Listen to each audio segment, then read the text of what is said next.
But everything's good with the BKM right now. Oh yeah, absolutely. Okay, cool. It sounded like you were going down for a little bit. Well, when you signed up for LugNet in the early days, What's LugNet? So we weren't necessarily happy with what Lego was offering. There was no castle sets. There was no castle theme at the time. Getting back to why a blacksmith shop. Yeah. Here we go. We got another, because like the original Star Wars sets, Lego couldn't give them away. It's so hard to fathom, like when you say what $1,000 with a Lego was in 1990 is not the same as $1,000. $1,000 you get like 4 big sets now, if that. So when did Lego come knocking? Okay, so backstory. So in the 80s, they didn't have any interaction with Lego fans, especially adult fans. Lego would do their Lego Day or whatever at Build Day, and they had the yellow truck tour and also. But you come as an adult to go hey, I'm a Lego fan. They'd be like, it's Susan B. Williams. So if you're old enough to remember who Susan, that was it's like the Betty Crocker of Lego. Brad Justice says, hey, we're going to make this thing called My Own Creation, what we call MOCs. Yeah. He coined that term. What you would call the entire Lego AFOL community and where Lego is today. He started that. Well, you're making a ton of money. Well, it's generating a lot of cash. Yeah. But it's not making a ton of profit. But a lot of people are like, I love what you do, I just can't afford it. So we've switched to buying only from Lego now. Why should the deals only be available to a certain elite cadre when there's clearly home builders out there that would love to have? Sorry, Lex. Move it to adjustment. How's that? Come along, we're shy if we take this All right, dude. What's up, Dan? How's it going? It's going good. It's going good. Good to be back in California. I was about to say welcome back to Cali, let alone welcome to the cast of Sitting on a Stoop. I actually haven't said Sitting on a Stoop yet in previous episodes. Oh, wow. I've actually said the name. Now you're locked in. Now I am. So I wasn't really prepared to how this was going to be recorded because I've done stuff at like Bricks and Minifigs and stuff like that, and we're out in the floor, and it feels weird sometimes because you have an audience. Yeah. And the one thing that's cool about this is that it's more of an intimate process. Sure. You could really say what you want to say.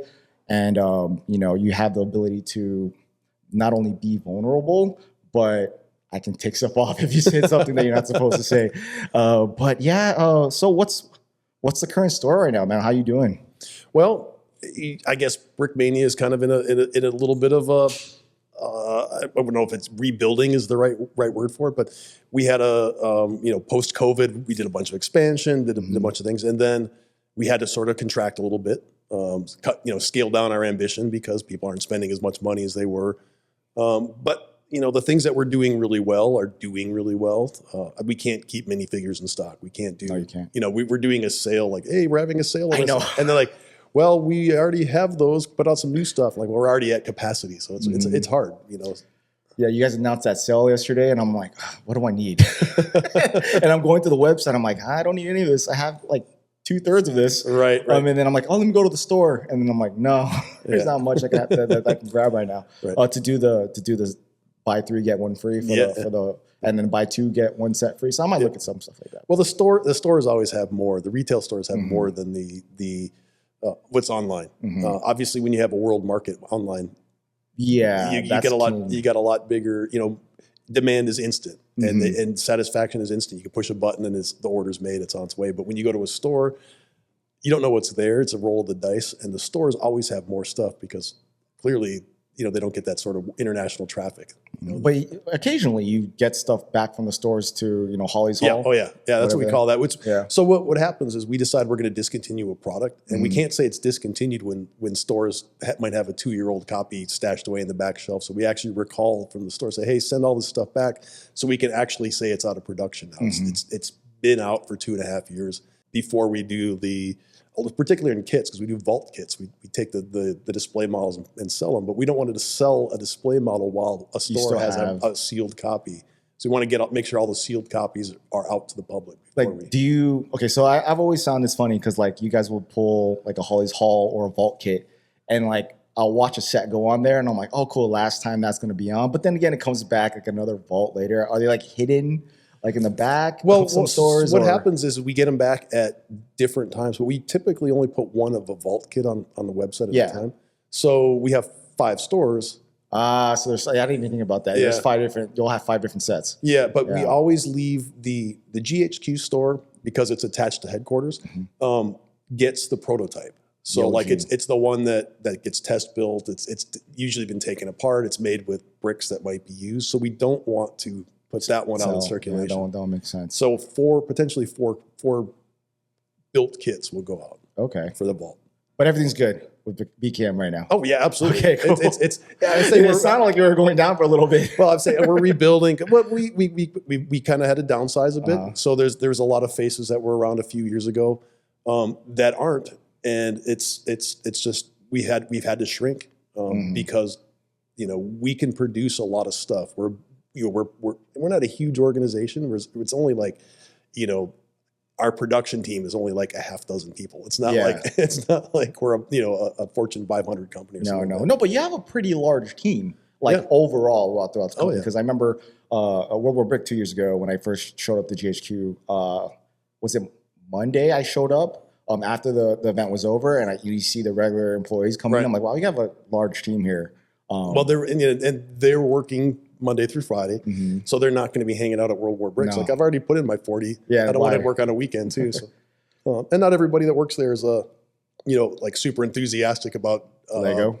Well, they are about Lego for the most part. Yeah, but they're not maybe comfortable with the public. They want to just get their put their head down, get their job done, and aren't super outgoing. Yeah, and I think even after some of that was just post COVID, people just not feeling comfortable. Yeah. It took some people. I mean, there's still some people that aren't comfortable going out in public. Yeah, no, I still see that. Not gonna get into that. No, but yeah, I understand like not trying to be, especially around that time. Yeah. Trying to be like around a ton of people like all at once, because that was that year. I guess it was the first time back at the GHQ. Sure. That was 5 years. Yeah. 5 year so break. That and Brick World Chicago, that was like the opening of. Oh, I know. People were so enthusiastic. The people that were enthusiastic were super enthusiastic, but there's just some people that just aren't, big crowds just aren't their thing. No, I totally understand that. And it's a huge part of the Lego community that like the reason they're inside building is because that's their enjoyment. It's not going out and socializing. It's not, that's their thing. And it's the same with some of the people I work with. They're just not, they're not social animals. No, I mean that's pretty much like every organization, right? You have those that will be be in the forefront, and you have those that would rather just chill in the back. Yeah. And it's all one organization, and we all work to the same goal. They're just they're making the kits that we sell, or they're doing a certain like a cog in a machine, and that's what they're happy doing. They're playing their part. Okay, so. You kind of discussed a little bit of overhead, which we'll get in a little bit. Sure. But right quick, let's rewind. You've said we've had this discussion a couple times with Cali Bricklick. You've said it, a bunch of interviews with other podcast shows. Beyond the Bricks covered it sometimes, and that sounds like an Osprey it's for an sure. Osprey, 53 or an Osprey. I'm not sure. Oh man.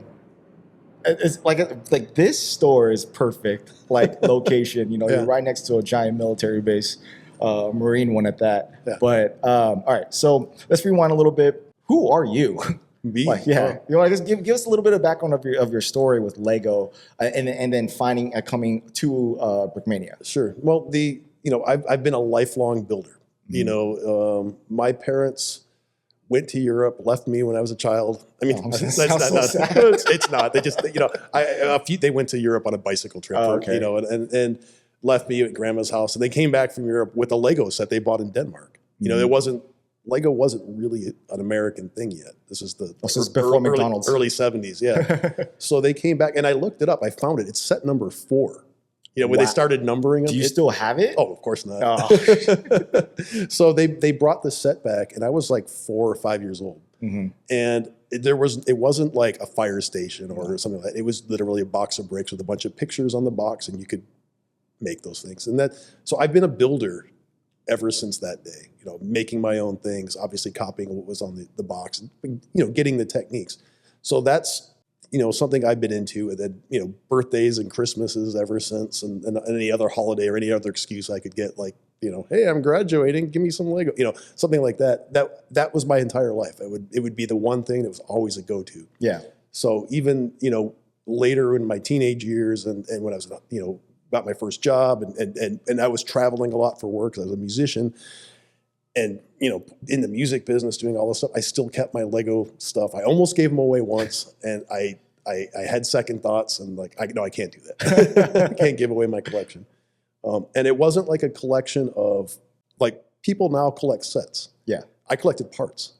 So I would get sets, I'd build them to get the secrets out of them, throw away the instruction book, throw away the box, and then I would have, this is all my bricks now. Wow. So even as a kid, I was thinking of like, ooh, let's sort of my color. Let's, I was already thinking of that. So, fast forward until my late 20s, I had a child and like, okay, it's an excuse for me to actually start buying bricks again. But also, being home alone, watching a kid while my partner was working, I was like, I need something to do. So I was like, let's get the Lego out and start building again. And I just got the idea of starting to make sets, like making my own sets. Mm-hmm. The origin of making the sets though, that was I think it was discovering clearance sales. I went to a Toys R Us and they had a big pallet of it was an Adventurers. The first series of Adventurers that had a big pyramid set. Okay, I remember. Yeah, I remember that. They had like a little vehicle and then all Johnny Thunder and all the other stuff. The 90s. Yeah, big 90s. Yeah, and they had there's a pallet of them on clearance at Toys R Us, and I bought all the ones I could afford. I couldn't buy the whole pallet, but I bought as much as I had enough cash for. Okay. And I was like, I'm gonna make my own sets, and started tinkering around with those. And that was what gave me the impetus. Like I can do this. Well, dude, what was the first set? The first set was something using those parts, but I made five or 10 sets. I don't remember how many I did, and only one survived. I wasn't really happy with it. So one got sent out. Okay. It got sent out to. It was my Lugnet. When you signed up for Lugnet in the early days, what's Lugnet? Lugnet, yeah, that's the first. So what's that? Are you familiar with it at all? I know what lug is. Yeah. So back before the World Wide Web, there was message boards. They were Usenet and all this stuff. So there was like Lego Rec Toys or something like that. Okay. It was a text-based messaging system for Lego fans, and this is where I started kind of meeting other Lego people online. When the World Wide Web started, Lugnet became Lug Network. Became a message board used by, and still exists. I think it's lugnet.org. It's still there. And it's all, you can go back and. I was about to say, are people still on it? Yeah, it's still functional. I don't know if anybody uses it. Anyone using it. Like, when was the last message in 2000? I don't know. Yeah, no. It's sure there's certain parts of it until I think when Eldraw.org put their own message board up, they were still, all the Eldraw people were still using it to communicate with. So. But it's basically a international message board for Lego users. And for a brief period of time in the late 90s, early 2000s, that was the place where everybody hung out. And there was Lugnet, and then there was a Brick Shelf, which was a gallery website. So back in the late 90s, we were all starting to like get these big ideas, meeting on the internet, talking about things. And that's where this all kind of started. Like, hey, let's do this. Let's meet other like-minded people. People started asking me for models and said, hey, I like what you've built. Can you make models? What were you building back then? At that time? Well, I was mostly posting pictures of my old classic castle stuff. Okay, that's what I wanted to get at. I was like, what is it? That was so in the my sort of guilty pleasure back in, I was a musician, I ran a record label, and I had very little time to do hobbies. I dabbled in Warhammer. There was a hobby shop a couple of blocks away, and I would go buy Warhammer stuff. And then I discovered, some stores were selling stuff on clearance, and I was able to get some classic castle stuff on clearance. So I was building, it was mostly the Dragon Master series. It's just hurting me, like you say, sale, these classic sets like Johnny Thunder and Castle. Yeah. On sale, pallets of Like, Lego, I don't think Lego was doing all that well in the late 90s. Yeah, it was not. So, and there was a store in the Mall of America. So Lego had their own Lego store. And then there was like several actual toy stores throughout the mall. And one of the toy stores, it was going under. And they put all of their Lego, everything in the store was on clearance. They had a whole aisle of nothing but Lego, and it was all Dragon Masters. And so they were all like half price. And one of the things they had was like the Knight. There's a little sets to Dragon Masters Knight. I remember that. Dragon Masters was not necessarily my first castle faction as a kid, but I collected as much as I could of just that faction. Yeah. Well, there was one set. It was like a little $5. It was a box with a horse, and then, you know, I think it had barding on it. It was like and they had like Dragon Masters didn't have barding. They didn't. Maybe it had the red thing on red armor on its head or something like that. But they had a whole aisle of them, and they're all like, it was like $2 a piece. So like I filled up a shopping cart. It's like, this is all I can take. It's all I can afford. And you know, and that was like I said, it was my guilty pleasure. I'd go buy these. So I had my whole entire living room. We had the house that we were renting at the time, a big fireplace and mantle on top. It was all lined up with Dragon Masters. And then, you know, from my childhood, I had all the other ones. You still have them? Falcons. Most of them I gave to the GM, the local train club. They probably, as long as they're still there. Like they're somewhere in Minneapolis. Okay. I don't think they do anything with them. No, but like this, as long as the sets are still together. Oh no, the sets are not. Like I said, they're just parts. No. I'm talking about like the ones you had on your mantle. Like, they're long gone. No, I donated all those. So you know, I've lived a long, event-filled life, and there was a certain point where I had to downsize. I moved out, and like I gave away all my personal bricks. This was kind of in the early days when I was just getting Brickmania started. I had to downsize. So I donated anything that wasn't gray to the local train club. I kept all the gray bricks. Like, I know if I'm going to save anything, it's going to be the gray, because it was the hardest for me to get. Yeah. Because back in the early days, there was no gray bricks. Just whatever came in castles, barely. Yeah. Yeah, barely. 1x2 bricks in those castle walls. So I kept all the gray bricks because I was like, I want to keep building ships and things like that. That was my other. I'd build big, gigantic spaceships, classic spaceships, classic castles, and Navy ships. Those are the Is there a book that we can see all these classic images? Well, the thing is, I didn't. You know, I had a really crappy 110 camera when I was a kid. So I have some pictures. They're terrible pictures, but it's something. I have a ship sitting. I can see it in my mind. I used to bring the models outside to take pictures of them. So they'd be sitting in the grass, you know, green grass, and then the Lego ship, and their ship would be red or blue or something. But even as a kid, I built everything in solid colors. I didn't, you know. Yeah. I was very, very color conscious, I guess.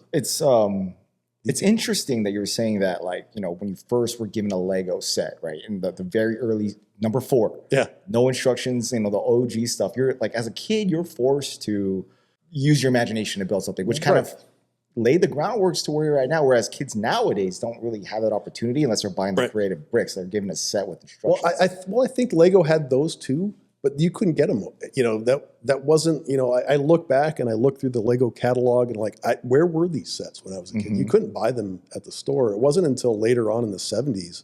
You know, I'm thinking like Classic Space and the first Yellow Castle, when they started actually coming out with minifig oriented sets. Yeah. The first one I had like that was the Coast Guard base. Oh, yeah. My parents got that for me for my birthday. I was like, you know, 7 or 8 or something. I don't know. And that was the first minifig set. But they had the police stations, the fire stations, but they were all pretty primitive. But I'm just thinking before that, it was very hard to find a Lego set. They weren't really theme oriented. Oh, okay. There wasn't like town and space, and they were like just weird random models, or they were just a box of bricks.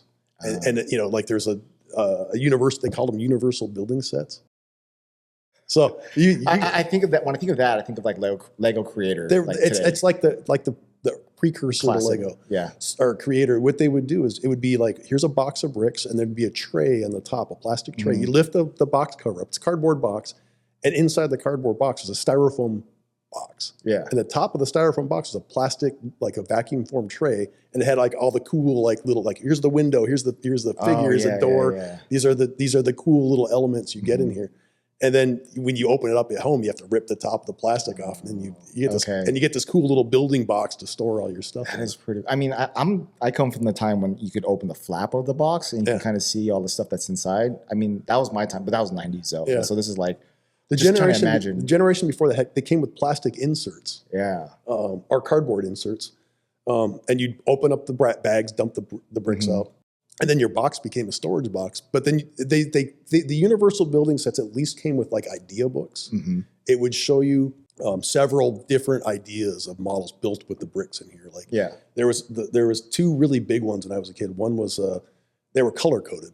So the one that I got two. Wait, of. these sets came with the books, or they? Yeah, they came with an instruction book, but it wasn't really instructions. There was maybe instructions for 2 or 3 at most models in there, and then the rest of them were just pictures of models built with what was on, and then it's on the box was covered. I mean, it's like all the classic sets from back, like the alternative 90s. builds. They alternate, like you have 3 bills on the back. Yeah. So, but that was the whole point of the universal building set. It wasn't one thing. So the blue and red set I had 2 of. It was like one of those things like, this is really cool, but if you had 2 of them, you could make stuff even cooler. Of course they did that. Yeah. So the idea, and there's an idea book that it was the original classic Lego idea book, takes a lot of those elements from those universal building sets and then intermixes them with the town sets to do it so you could expand. The other one was a yellow and black set. Those are the colors, the parts inside, and that had a motor in it. The black battery box and the little tank track motor. I never had that one. My friends did.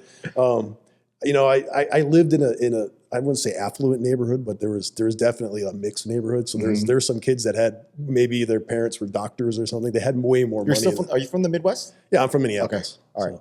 So I was born in Philadelphia, but my parents moved to Minneapolis when I was I think they said they brought me to Minneapolis in a dresser drawer. I was literally like a newborn. So they drove from Philadelphia, and my dad got a job in Minneapolis, and they've stayed there, and that's where I've been my whole life. I mean, when I went there for World War Brick, I loved the city. My wife and I really enjoyed chilling. Yeah, it's a great place to area. be. Yeah. If you don't like cold, don't be there in the winter. If you don't like hot and humid, don't be in there in summer. But as far as the city goes, it's one of the most livable places. I've traveled all over the world. There's no place that has as many parks and green spaces as Minneapolis does. It's really pretty. We definitely love the vibe when we were up there. Yeah, and there's always stuff going on. Yeah. So when did the first blacksmith shop pop out of your head? So, well, there was a group of us that were talking on LugNet. This goes back to late 90s about what it would take to make our own sets. So we weren't necessarily happy with what Lego was offering. There was no castle sets. There was no castle theme at the time. So they late 90s? Yeah, so I'm trying to remember. They killed off. There was the dragons, and then there was the Fright Knights. Remember that? Well, dragons, Royal Knights at the same time. Fright Knights, and then they went to Ninja. But it went to drag. Yeah. So dragons were just kind of phasing out as the Royal Knights, and that was just really that big castle, and like a couple of little sets. A couple sets. There was like 3. There's like a cart, and then a little bridge. Yeah, the drawbridge, the Royal Castle, and then they went to Fright Knights and then Ninja. Then Fright Knights was pretty much the end of it. They did such a good team. They had such a good team. But there's only 4 figures, I think. And there's like they didn't really put a whole lot of thought into it. But there's a lot of people that wanted to come back. Yeah. Oh, really? Yeah. I mean, it's in the latest CMF. Yeah. I don't know if with the witch. No. The guy with the bat wings. Yeah. Okay, I did. Basil. Yeah. That's what they call him. That's his name. The Basil the Bat Lord. I think that's his name. My lore sounds right. With Friday Night. But yeah, after that it was Ninja, and that was it. And the Ninja stuff, I mean, it was really cool, but Lego, I mean, they do this all the time. They come out with some cool elements. They never finish the thing. Like I really loved the castle, the samurai castle wall pieces. Yes. I love that big chunky piece. I put it in a Brickmania set. There's 4 of them in it's the mill, the country mill that I did. Oh yeah. The base is 4 of those things. Mostly because I could get them for cheap. But, so they didn't make a corner. So if you look at any Japanese castle, it's a square, and the foundation is that perfect. It's the perfect piece for it. But the corners need to come together. Yeah. Lego never made the corner. I'm sure they designed it. They just never released it. They do stuff like that all the time. I'm trying to think about it as I'm trying to reminisce around that time.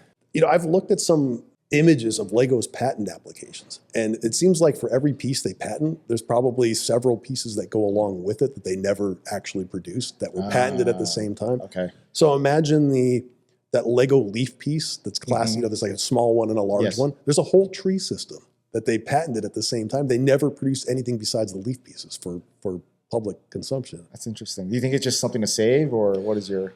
I either they had the idea, didn't have the development team came up with it, and then the budget costs didn't really call for the use of it. Right. No, I mean, think about Lego. They went through the same evolutionary process. They had to learn how to make their own molds. They had to do all this stuff. And I imagine at the beginning they had to pay a lot of money to get people to do things they didn't know how to do.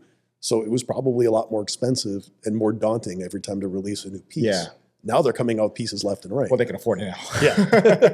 Back then, they went through a couple decades of hardship for that. Well, and they also invested heavily in the expertise. Mm-hmm. So they're hiring trained engineers. They're hiring, this stuff that they can afford to do. You're right. It's money. It's allowing them to do that, and success has allowed them to do it. So they expand when it's easy, when they can afford to. It's just like us, Yeah. I know the same thing. Yeah, we're on a much tinier scale. I mean, we're not even, we're like a speck on the. No, but yeah, I know. Oh, they know who you are. Yeah, of course they do. But in comparison to like all the custom companies within the Lego sphere, you're pretty up there. Yeah, well, and that's because I think we had a head start on everybody. That's true. I mean, so getting back to why a blacksmith shop. Yeah. Here we go. We got another whirlybird of some sort of. It's Friday. What are they doing? Yeah, well, this is it. This is the last hurrah. They're all coming back. They're coming back because weekend's about to start. And Saturday they don't fly at all. No, they don't do squat. Come on, all the officers they're off. Yeah, they're not doing anything. So, well, there was several of us on Lugnet. We did a thing called Guild of Bricksmiths, and it was like this whole. I think it was Larry Pinyatzik. He's a big train aficionado, and he's one of the pretty well-known seller on Bricklink and at Midwestern shows. He's from Michigan, I believe. I met him through our local train club, and basically we all started talking, and we had the idea of let's make our own sets, and we'll stake out different interests and different things that we want to do, and not step on each other's toes. Wow. So we set gang-like. Well, it was basically we didn't want to compete with each other. Yeah. So like I wouldn't put something out that he was very much interested in doing trains, and I was too, but I was like, well, I'm not going to put. Yeah. We kind of infringed on each other's territories a little bit, but there was a certain thing like it's easier to focus on one, and my main original focus was.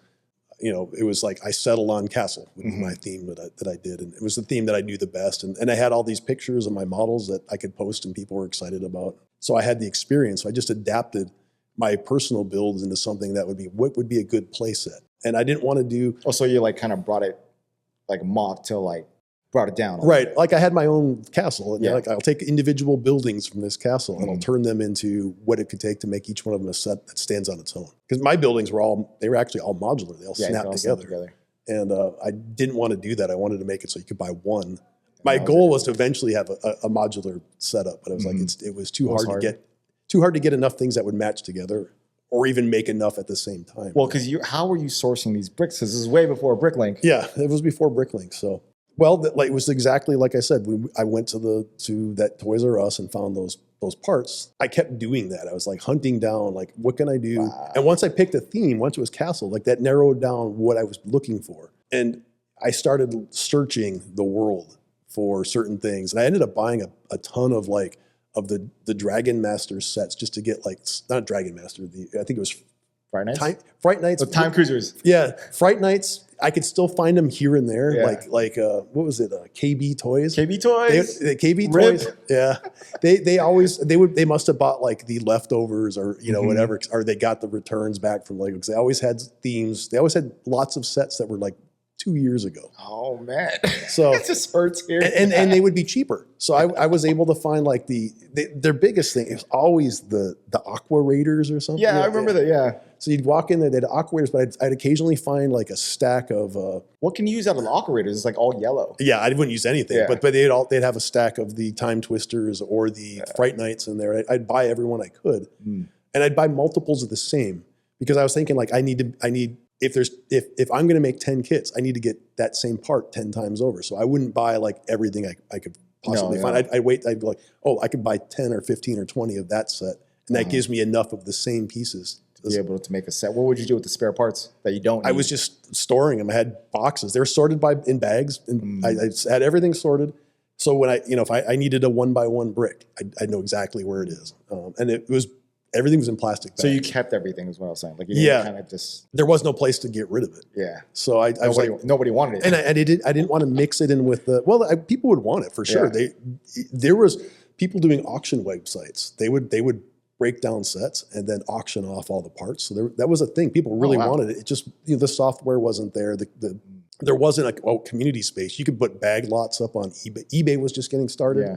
So you'd see people selling stuff off in that way. And I was just like, this is too valuable. Yeah. And I wouldn't mix it with my personal brick because I didn't want new and used mixed together. I always was like, if I'm going to be selling sets, it's always going to be new parts. I didn't want any like secondhand anything in there. So I say we. Back then it was just me. I would just keep everything separate. There's a jet flying over. Jets are coming back.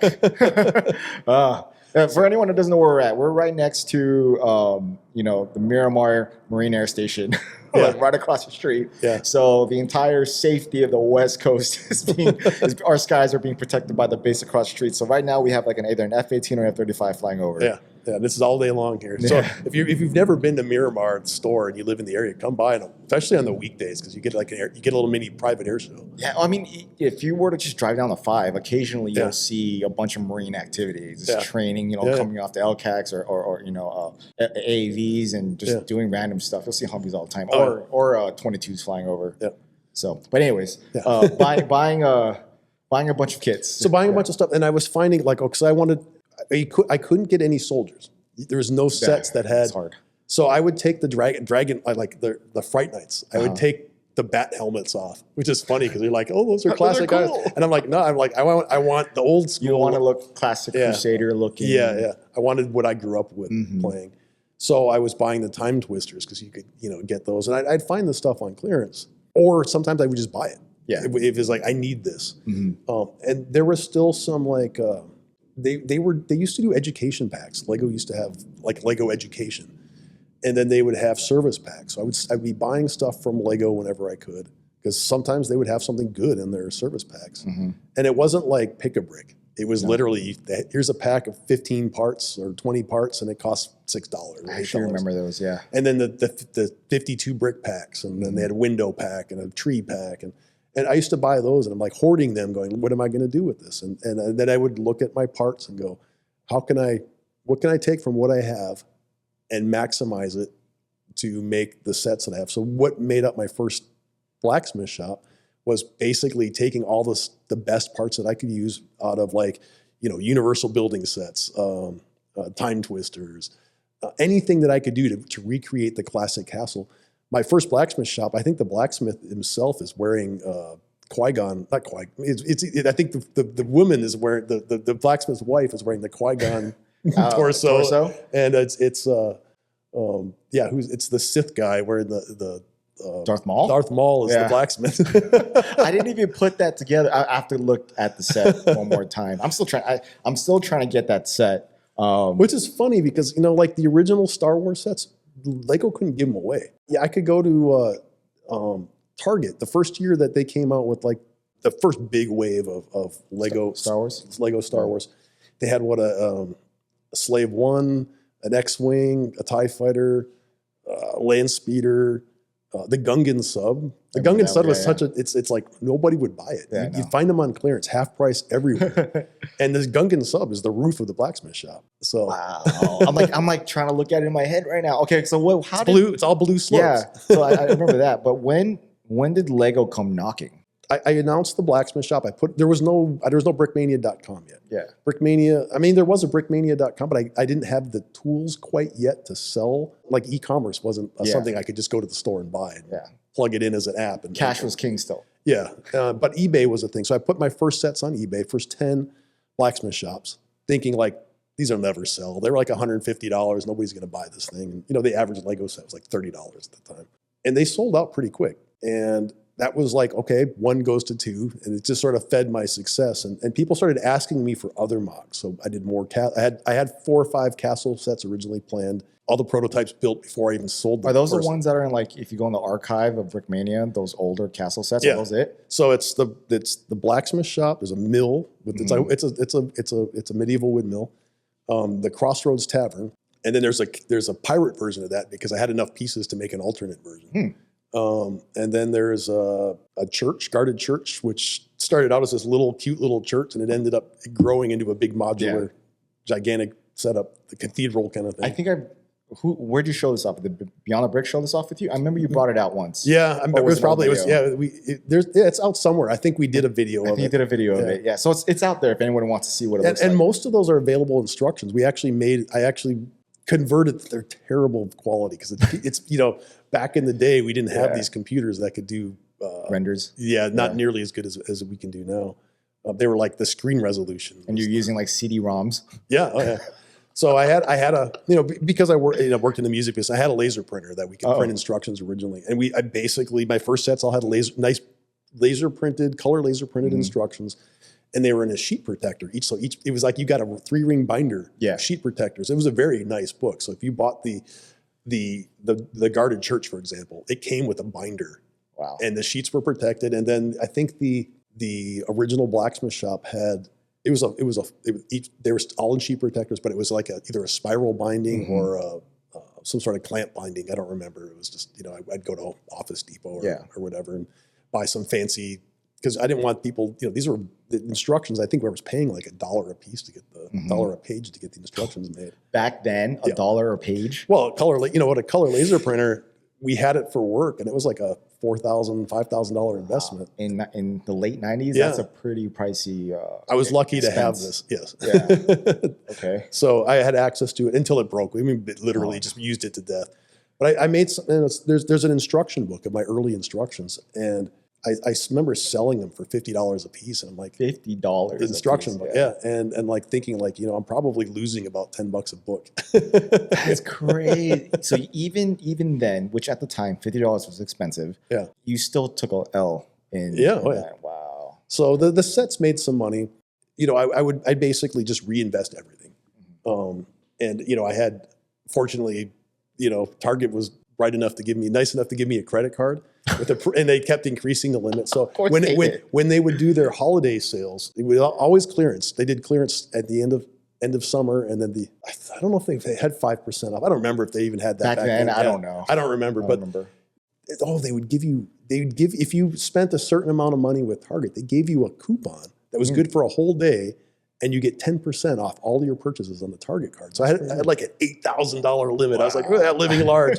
So I would get these cards. You'd spend a certain amount of money, and like every quarter they'd give you one of these voucher coupons. Yeah, and once you started using it, it was only good. It's like the clock started 24 hours. By the time closing time, you couldn't use it, but you could take it to multiple Target stores. Oh, okay. So all day long, you went on a spending spree, 10% off. That's dangerous. You had to use your Target card though. That is so dangerous. So I would max out my Target card, at least twice a year. Yeah. I'd go to like all the Targets in Minneapolis and do in the whole area, the surrounding area. Sometimes even Wisconsin too. Which was like what, 3 of them? Minneapolis? No, that was probably like 30. Oh.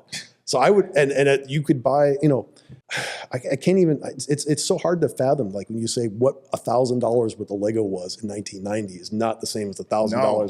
$1,000 you get like 4 big sets now, if that. Maybe one set. Yeah. So they had a train set, and this is an example of the kind of deals you could get for a Lego train set. It's like $120 for a working train with a transformer. You plug in motor, yes, 4 cars or something. 9 volts, right? Yeah. Really nice metal rails, everything. $120 operational set. They were, it was like 2-3 years they had these in the stores, and I think Target basically said, okay, we can't sell them anymore. We're going to clearance them out. So I was finding them at 70 to 90% off. Oof. And we found one Target, and it was like me and another guy from one of the local train club guys. We like ran into each other. We both had these biggest grins on our faces. There was an entire aisle of them. And he had 2 shopping carts. I had 2 shopping carts. My daughter had 2 shopping carts, and we like cleared them out. So you could turn around and put that motor. The transformer was like a $25 thing on. Yeah, the Bricklink had started by that point, but but just the train motor alone would be, you could sell that and get enough to pay for the whole set. But but that's the kind of deals we were able to get. That's how Brickmania started. Doesn't happen anymore. That set, the Slave One with the Django Fett, that I hear is worth hundreds of dollars. Yes, I had like 200 of those. I lived in downtown Minneapolis in an apartment. It was duplex, the high ceilings, maybe 10-foot, 12-foot ceilings. We had them stacked in the corner, and we'd have to get a ladder up to put the top one in, up at the top to keep the stack from tipping over. All the sets, we had so much stuff.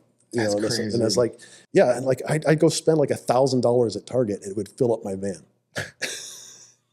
Not the same, and you're getting the 10% off plus, So then I would put together sets, do pre-sales. I would go pay off the card, and while the clearance was still going on, pay it off, and I'd have another one of these because they give you one a quarter. Because there's my one from the previous quarter. I'm going to go do it all over again. And we would go to shows and start selling stuff, and I would go to Target and pay cash we'd get cash from the selling stuff at the event, like say Bricks by the Bay or something like that. And in order to get rid of the cash, we just go to Target, pay off the card. I didn't want to fly with the cash. The business acumen in your head right now at the time is amazing. I get where you're at right now with all this. So when did Lego come knocking? Okay, so backstory. So the blacksmith shop, I did its course. I did 3 or 4 sets, the castle sets, and the blacksmith shop I think went through 3 production batches. First was 10, a second batch of 10, and then like 4. Because that's all of certain pieces, like a window. There's classic 80s windows in there, and I was only able to get those from certain freestyle sets. And the supply dried up. There wasn't like an internet. I couldn't Google and search for them. I'd literally have to hunt them down. And at a certain point, it's like I can't get these pieces. I had to discontinue it. I announced that hey, it's done. Blacksmith shop's done. I can't make anymore. And then within hours, I got a phone call from one of the Lego vice presidents. So it turns out this guy named Brad Justice, who Lego had hired, he's not Danish, he's American, he's from Silicon Valley. They hired him to bring Lego into the 21st century, the 20th century. Whatever that means back then? Yeah, because Lego at the time, back in the 70s and the 80s, they didn't have any interaction with Lego fans, especially adult fans. Mm-hmm. Lego would do their Lego Day or whatever at Build Day and they had the yellow truck tour and also, but you come as an adult to go hey, I'm a Lego fan. They'd be like, you're a weirdo. So they really had no idea what adult Lego fans were, or that we even existed, or we were even worth getting involved in. And Brad totally turned it around. He's basically said, hey, there's a whole community out there. So we want to make a Lego website. We want to make fan created things. So this is before the magazines. Oh, this is before everything. Yeah. Okay. Oh, wow. He was responsible for that magazine. I remember those. They just had service packs. It's Susan B. Williams. So if you're old enough to remember who Susan, it was like the Betty Crocker of Lego. There was no customer service. You'd write to Lego. Susan B. Williams would write you back, or Susan Williams. I don't remember the name, but Susan sounds familiar. Sounds right. So that was as a kid. I bought a Lego castle set when I was a kid, and the clip on the saddle for holding the sword was it was warped or something. You couldn't put the sword in it. So I wrote to Lego and Susan Williams wrote me back and gave me a new saddle. Wow! But that was everybody who worked in customer service wrote under that pen name. But they were finally okay, we need to acknowledge the fact that there's 1, adults, 2, we have to open a website that people can order from. At that point, you couldn't buy Lego from Lego except for these service packs. You couldn't order any Lego sets from Lego. So they opened it up. He was responsible. So Brad Justice says, hey, we're going to make this thing called My Own Creation, what we call MOX. Yeah. He coined that term. He invented that. So my blacksmith shop that Lego did, they said, we want to do this thing. We want to highlight fan builders, and you're going to be the first one. And we don't want to just do your blacksmith shop. We want to buy everything you've ever done. That was the conversation. I was like, wow. And I'm how did you, he revealed to me that he bought one of my first blacksmith shop. He had number 4, I think. Oh, wow. So he was a fan. He's like, well, I didn't tell him when they hired me, but I'm an AFOL myself. Because this is one of these Silicon Valley hotshot, like Brainiac, guys. And maybe Brad wouldn't like me to put him into that pigeonhole, but honestly, he was kind of a renaissance person behind what you would call the entire Lego AFOL community and where Lego is today. He started that. It's he planted the seeds that all of us are benefiting from now. Where is he now? He's probably in California somewhere, enjoying his now working, reaping the benefits of what he's sown, or just watching it blossom. I don't know the backstory. I don't know, but he, the whole the ambassadors and that's all come out of from these early seeds. So he's a hero, and he's it's not like your normal. These things didn't come out of Denmark. Huh. So the whole thing with the Lego ideas and all of that Kuso. Kuso's. I think that was it. First, It was a Japanese. Yeah. That was a different. It was somebody else with a different idea, but it's the same. That wouldn't exist if it wasn't for like some of the groundwork that was laid. And I'm sure we can't put all the padding on Brad Justice because there was definitely people in Denmark that were supporting this. Otherwise, Of course, it would have not happened. But they got an American guy to deal with what's appropriate for North America. Do you remember how much the Blacksmith shop retailed for? Oh, nothing. It was like $40. Wow. So I mean, maybe 50. I don't know. It was nothing though. So how long did it take before it went into like production when he gave you that phone call? So I got the phone call and he said, "Hey, can we do this? We've been thinking about this for a long time. We want your thing." And I was like, "Yeah, sure." I think he wanted me to give the green light. And then I think within 24 hours, he had sent me a picture of their prototype of the Blacksmith shop that they had already gone through all the pre-production for it. The exact same thing? No. They changed it up? They did a lot of changes. So the very first inklings when Lego started changing where they came out with the sand red service pack, they came out. So Brad got AFOLs together, people that I was in touch with on Lugnet. He got people together and said, "What do you guys want?" So like window service packs, things like that. So basically, at the Cypress Tree, he's the one responsible for getting those put back into production based off of what people said they wanted. And he took a lot of elements that they had put in those service packs and they put them in the Blacksmith shop, probably because they knew they could get them, because it was them who said, "I want the white windows." So they put white windows in my Blacksmith shop. When was this set released? Mine was originally in like January 2020. And they came January out 2020? 2000. Okay. Yeah, sorry, 2000. Minus 20 years, yeah. So 2000, 1999, I designed it. Okay. It was released in 2000. They didn't release theirs until 2022. And it wasn't because... 2020. 2000? I mean, 2000. Jesus. Yeah. I'm really that young. No, so it took them 2 years to do it. I don't think, it probably had something to do with production slots and all that normal stuff. I was just trying to remember because I never saw the set on the shelf, but that's around the time when I kind of got out of it. But there wasn't no shelves to put it on. Huh. No, there wasn't Lego retail. So So it was only mail order. Oh. And there were Lego outlets. So, like imagine going to an outlet mall and seeing a Lego store. Have you been to? No, you haven't. There's a Lego store out here in Ontario that feels like that. Yeah. But anyways. Well, they were private. I don't know if they were private. I don't know how much Lego Connected is, but there were a few Lego outlets, and they were like in outlet malls. They might have been private, but I heard you could get the Blacksmith shop at the outlets. Wow. But you couldn't get it. They didn't have any. The only Lego brand retail store, the real retail, what we consider a Lego brand retail, was the Mall of America store. Yeah, Mall of America. They didn't sell it there. So you don't get it from the small catalog books? Well, no, it was a full, they just started, that was when they first came out with their big catalog. So I have some of those old catalogs with my thing. And they talked, the first one as a big story about me in there. Not a picture of me, but it's a picture of the shop. They have my name in it. Okay, and eventually they took my name out of the description. Oh, why? I think people are Googling me and getting, Oh, seeing what you were doing. Yeah. And then by that, I don't know why, but eventually they put it out and mine's the first set with a name on it. My name's on the box. Yeah. I don't know. It's opaque.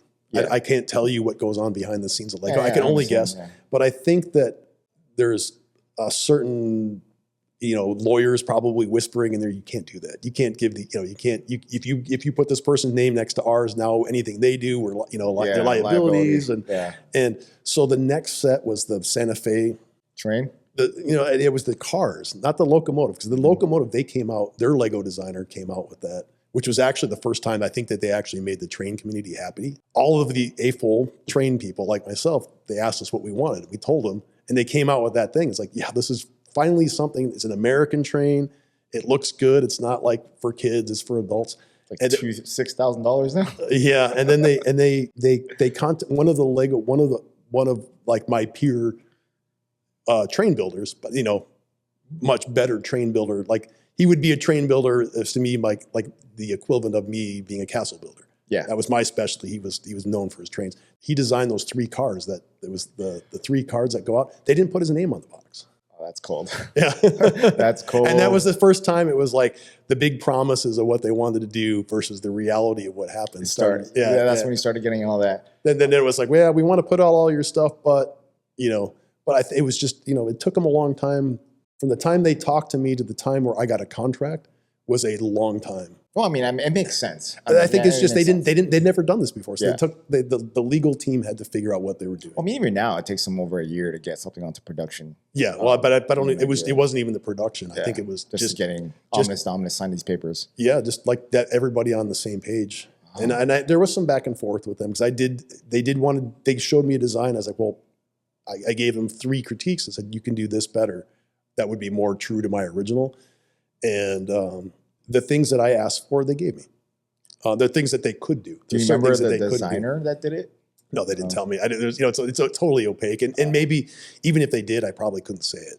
There's probably probably already breaking my contract was not even talking about the whole thing. But I think it's worth people knowing, and I don't think Lego is going to come down on me. No, it's so far in the back. And right now designers are pretty open with what they, when they're out, or sometimes it's like the larger sets they'll say what it does. Right, but those are also Lego employees. Yeah, they are. They can't control me. No, they can't. Which is funny because that's like I've never heard of Dan Siskind's Blacksmith shop until you said it like on your own. Like I can't find this information anywhere unless you open like an old book made by somebody else. Yeah. But you said earlier that you sold the set for $150. Right. They sold it for $40. Is it 40 or 50? Something. Yeah. It was ridiculous. The big gap right there is notable. So so my first one was 150. Second batch was like 200, and the third batch were like 295 or something. Christ. For that time, that's like $1,000 now. Yeah, of course.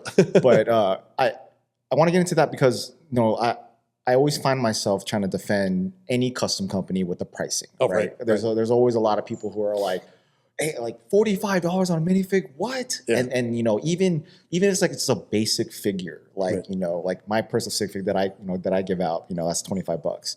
But it has 9 different prints all over it, right? Not just one snap on a pad print, even though that's kind of pricing enough on its own. But in small scale, yeah. But I always have to defend like the custom community with overhead prices. Right. Like they just think you can buy. Lego sells it for $3.95 on whatever. Oh, yeah. Why is this $12? So looking right there, so you had to physically go to stores on your own, rip open sets. So all that time spent with all that work and design, and to only that money too, all the capital that you drop to sell for $150, which you barely made something out of, whereas Lego can do it for $40-$50. Yeah, or 10 cents a brick. Mm-hmm, yeah, but if you fast forward to today, it's about the same thing, right? Right.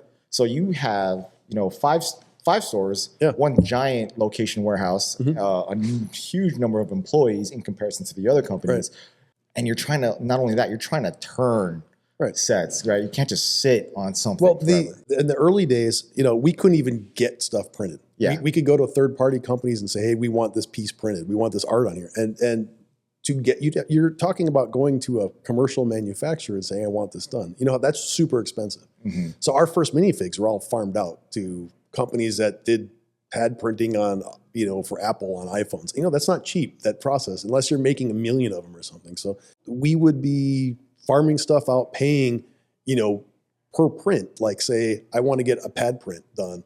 And that pad print costs, 50 cents per color, per print, per side. And it's a 4-color print on one side, 4 colors on the other. Now you're talking like there's $2 of ink on each side of this thing, and on top of the cost of the Lego, and we're just giving that money out to the printer, that kind of thing. So that the cost of doing these processes is huge. And say we want to farm these processes out, that's really expensive. All of our printing used to be done by other people. So the only reason we have all these employees is actually a cost-saving measure. Yeah, it's cheaper for us to get this giant warehouse, pay the rent of the warehouse, pay all of the wages of all the staff, which I might add, it's a living wage. It's not, we're not like. Well, okay, so let's do this math real quick. What's minimum wage for the feds right now? I don't know what federal is, but I know in Minnesota and like place like here, you're talking $15-$16 a So minimum wage is minimum wage. I'm talking about like not what you're paying. In Minneapolis right now, I think it's $15 and. Holy crap! Okay, so right now minimum wage for a regular employee anywhere in Minneapolis is $15 an hour. That's minimum, and that's not. We start people at minimum, of course. Yes, and that's if they don't have any skills. Yeah, that's fine. So I'm just trying to do the math to get to make people understand. Yeah. So $15 times 40, $600 by itself 1 week times maybe 50 employees. Yeah, 52. But for the whole year for one employee is $31,000. And then how many employees ish you have? Let's just say 20. Let's just say 20. Yeah. I'm not going to go any further than that. Just for 20 employees is $624,000. That's minimum. Minimum. And nobody's making minimum unless they just got hired yesterday. So $624,000 just for 20 employees to do whatever you're telling them to do, not including rent. You're not including the cost of the brick. You're not including insurance, professional services. Yeah. Like when you're an employer, you have to pay things like you have to make employee manuals. You have to do you have to have HR. You have to have all these, insurance. Wood is workman's comp. We have a warehouse, so every employee is considered a warehouse employee. You know what I mean? So like that's more expensive than a guy sitting at a desk pushing buttons on a keyboard. So it's safe to say that don't admit anything. It's just I'm just trying to get context. It's huge. The expense is huge. It's in the millions. Yes, way into the millions, and you can see where this price is being justified to be able to sell this, because you have to sell these sets. Well, people look at it and go, you're making a ton of money. Well, it's generating a lot of cash. Yeah. But it's not making a ton of profit. Yeah. That's what people don't understand. Like all of that money is going back, and the profit that does get made has allowed us to grow. It's not like I live in this huge estate and it's just going into my back pocket. Oh, you reinvest. Yeah. I got a lecture from the bank saying, I'm not going to give you a loan because you don't pay yourself. Because I just pay myself. I get paid a salary. Yeah. I don't take dividends from the company. And the bank looks at that like I'm a bad investment. Yeah, because you're not greedy enough to be a good investment. Because we keep plowing the money back into reinvesting in new equipment, new bigger, better. What are some of I'm just trying to make context. Right. So what kind of equipment are you investing in? Like, what are you trying to? The biggest, and I think the people don't understand the most, is that the biggest operation of Brickmania is actually a printing operation. So we are known for our sets, and honestly, we could have 4 or 5 full-time employees make all the sets, and there wouldn't be, if you took away the instructions, you took away the prints that go in there, took away, and just had it. What's the bare thing? It's just a bunch of bricks in a box, right? 4 or 5 people could run that whole thing, and that's probably 10% of my workforce. But we design our own instructions. It's not like we're just taking, say, Bricklink Studio or something, which of course Bricklink Studio is modeled after what we're doing already. Can you do a tree just on top of your head of idea to actual product? Oh, you want a timeline? Of how many people touch it. So let's say we have a brainstorming session, Yeah. and we're kind of an open company. So brainstorming, coming up with what our themes are and what we want to do is kind of a group effort. Yeah. It's not just me saying, you're doing this, or I'm hiring a marketing agency to come up. It's literally we sit around and go, what would we want to see done? And sometimes, hopefully it drives and gears with, meshes with what the customers want, because obviously it's easier to sell something people want than just trying to convince them they want something I like. So that's idea. The next stage is design. So a designer, say myself, that's what I started out doing, and then I would design the set. And then we have an artist, or several artists, say, what are we going to put for artwork? I'm either going to brick build this whole assembly, or we're just going to pad print something, or print a piece of art on it, or make a sticker or something. So an artist, say like Slam would be typical. Like Slam, you're going to be putting on this is a Navy jet. Every little marking needs to be done as either a sticker or a printed item. And then another artist would be doing, what's the figure going to be? And sometimes it's the same artist doing both. So then you have a figure, we want to do this figure. Okay, now this figure comes with a custom helmet. So then you have to do a 3D, it may be the same person, it may be somebody else doing the 3D parts that go with it. So we have 3D printed elements for figures, which would be like organic stuff. 3D printed mechanical stuff. Say we want to do missiles or bombs or a custom propeller or something like that. That's something Lego doesn't make it, or something you want to highlight up. Or you want it to be really realistic. Like say we don't want to have, build it out of bricks, because bricks have limitations. We can make something better, and it's like, we have limitations on what we want to do with that. We don't want to completely replace a Lego element. We want to do something that augments the system.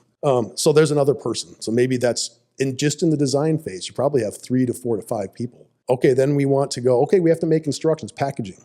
So it kind of branches off. We say, here's your parts list. This goes to production.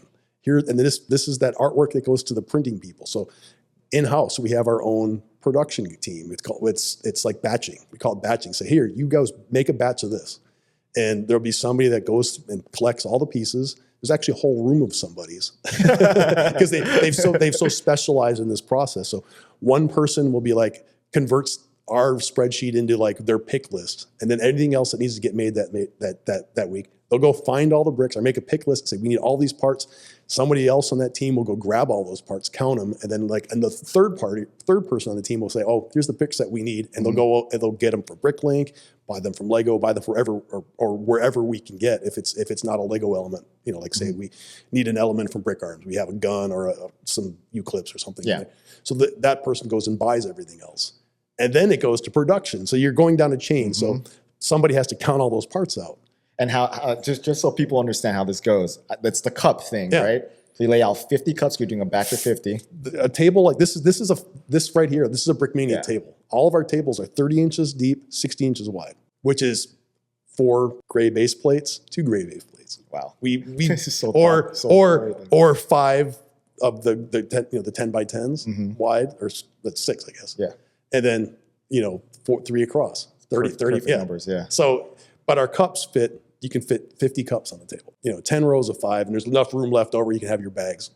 So the batching here's all your parts. Some guy's got to go put them all together. Another person will then, this is assuming there's no printing in this. Then another person will do the quality control, but let's just stop it right there. Yeah. So at that process branch, you have, say, Slam or Amanda or somebody else in the organization says, okay, here's all the printing. It goes to an artist. Yeah. The artist says, here, gets it set up for actual production, which will be handed off to our UV team or whoever needs to make the parts. So maybe a 3D printed or something. So we have a guy who's running the 3D print shop. His full-time job is literally babysitting 3D printers. And then another person, a whole room full of printers. There's like, we have UV printers that we print the art on the bricks or the minifigs and stuff. So you have a branch doing that. And then the batching people give those guys the parts, print them, and then they go back to the guys who are putting them in cups. At that point, they all get unified back, and here's the set. And then it's like, here's a bag of this part. This is 5 or 6 bags of all the different parts that come in there.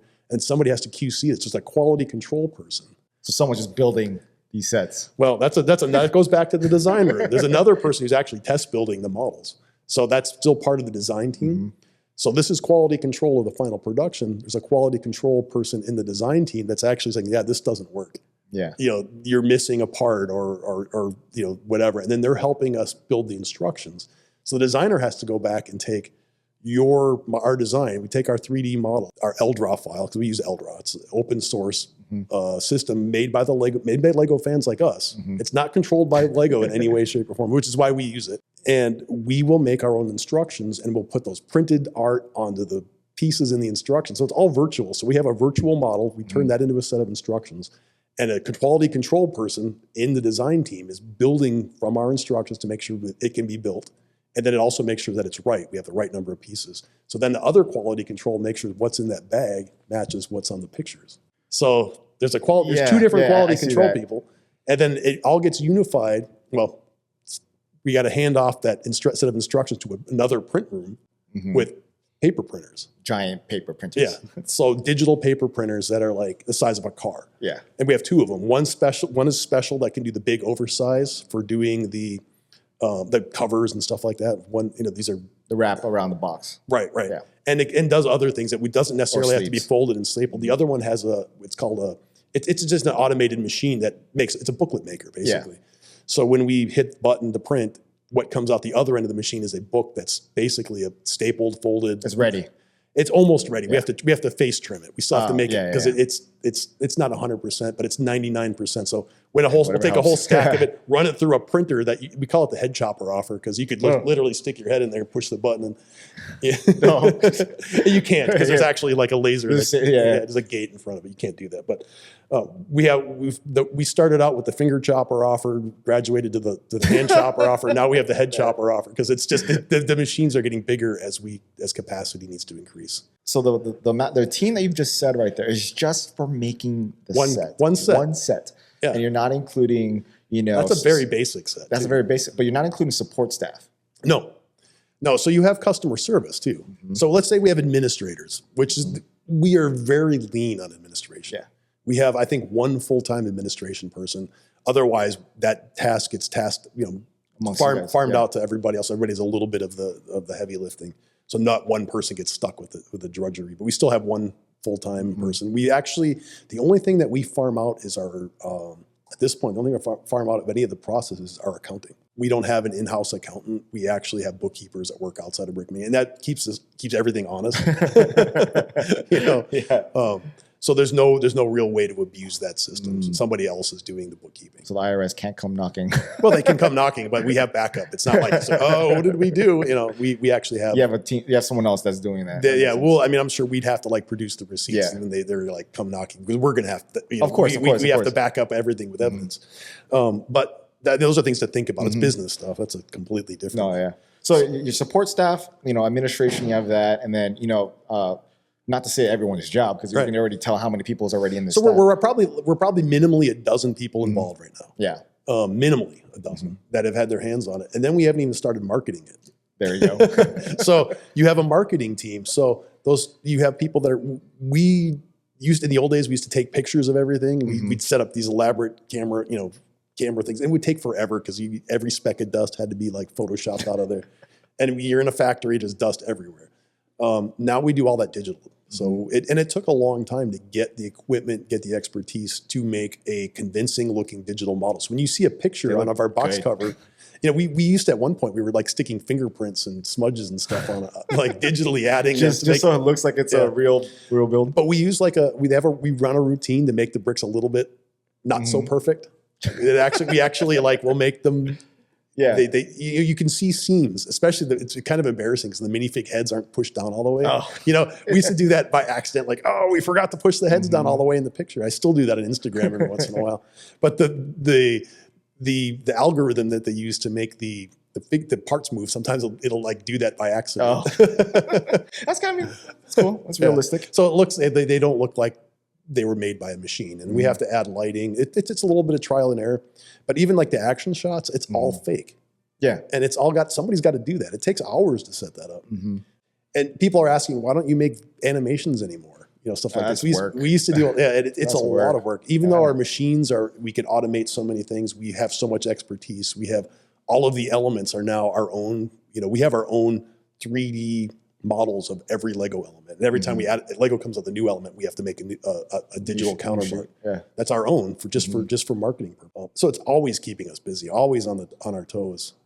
So there's marketing. So let's say one person has to make the renders, and usually it's two people. It's a team of people because you make the model, and you have to apply all that artwork that we've applied for the instructions. It has to be done on the digital model too, and then put it in the background. All of our covers are action shots now. So because we were like, it looks really boring showing a picture of a model doing nothing. I enjoyed it. Yeah. It was fun. But the action shots are cool too, because I think that's what people want out of Lego boxes right now. Well, and it also looks more exciting. I get more excited seeing, and I look at the screen, look at just the stuff we did this year versus the stuff we did last year. And I'm going, I wish we did this sooner, but we didn't have the capability. Oh, you have like a timeline, of your sets that are all in this time period, all the white boxes into the regular gray. It's our capabilities that have changed, and I don't think. One thing that people don't realize is things are getting cheaper. For certain things are not. Computers, printers, they're not getting cheaper. They're getting more expensive actually. So, when people are asking us to do I want prints all over this. I want, they want us to up our game, but I don't think they understand the actual cost of what that entails. What that means. Do you ever think of doing pad printing? Yeah, all the time. What we try to do is limit our expansion of capabilities until one thing at a time, so we're not doing a bunch of things half-assed. That makes sense. Yeah. We're gonna master digital printing, then we'll do pad printing. The biggest newest leap that we've done is actual fabric printing on fabric and then cutting it, because we've had some sort of okay processes for doing it that were coming out of our print room, but now we're starting into we can make our own capes, we can make our own jackets. It's an involved process. But it's something that we want to master, and then we'll move on to maybe we'll do pad printing next. I'm waiting for that day. Well, I mean, so we've mastered. Not that I care or not, or I'm just saying it's so good either way. So we've mastered digital printing. We've mastered, and we're still even just started doing our own 3D printing around canopies. It's really difficult on a printer that wants to print on a flat surface to print something around.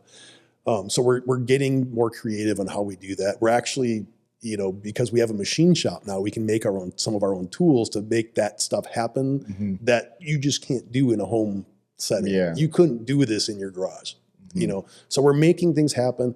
But I'm just for an example, I say we're a printer for the most part. Well, we have a room full of UV printers, and each one of these UV printers is like, it's a Mercedes Benz, that's how much they cost. It's like $40,000 to $50,000 a piece. And training people how to use it isn't cheap. And training and paying and maintaining salaries and all of that, it's not a cheap thing. And a printer breaks down, a $45,000 printer breaks down, you got to get that thing up and running, and you have to pay a technician. It's very, very costly. So let's just say our UV printers alone that's $500,000 in printing equipment sitting in that one room that we're running a lot, and we can't run them anymore. We were like, the only way we could squeeze more productivity out of these printers is to do like 3 shifts.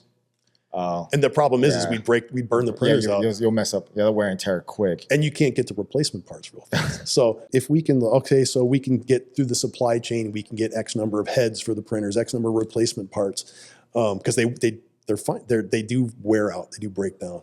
We would just wear these machines out, and then we'd have like a breakdown rate of like 50%. And right now we're about 10%. We always have one machine that just shuts down. Yeah, and then we wouldn't our capacity. So we would make for like a couple of weeks, we'd have increased capacity, but it would just degrade over time. So unless I kept buying printers, but then again, that's just more money. I'm like kind of like replaying the tour of your spot. So we're in the printer side. But okay, so just in that alone, that's like what, 20 employees ish, right? But that's not even the real number. But now you're venturing out like a hand, and you have 5 store locations. Right. Well, the retail store, and this is what people are like, Brickmania is spending all this money on retail stores, and they are very expensive. And we don't really want to have like a chain of Brickmania stores. That's not the point. The point of a Brickmania store is to have an outpost that we can say, come to this store, and you can see what we do. We'll set up all, instead of like us necessarily going to all these conventions, which is also very expensive. Take a team of 4 people to a convention for a week after week after week. That's super expensive. Might as well just open a store. So it's a marketing thing. We have the stores are more brand awareness. It's like, this is a place you could come and see Brickmania. We don't put them in big malls, which is kind of frustrates a lot of people. You did, though. We did, yeah. So let's say we had a store in the Mall of America. We had a store in Woodfield Mall in Chicago. Very expensive retail. Retail rents aren't necessarily favorable.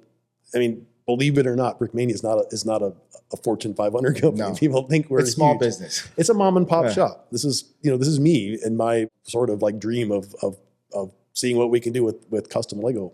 This is a small time operation, and a store is like, I would love to be at the store all the time, but I can't do this. So I kind of like to say this is a Brickmania display permanently available to the public 7 days a week.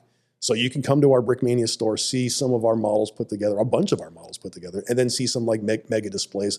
And then while you're at it, maybe buy some of our stuff or buy toys, because we're essentially a toy store. We've acknowledged the fact that we're, not enough people are going to come to a Brickmania store to buy Brickmania. It's just a tiny niche interest. It's also very expensive. Yeah. And then we're like, well, let's take the stores out of the malls.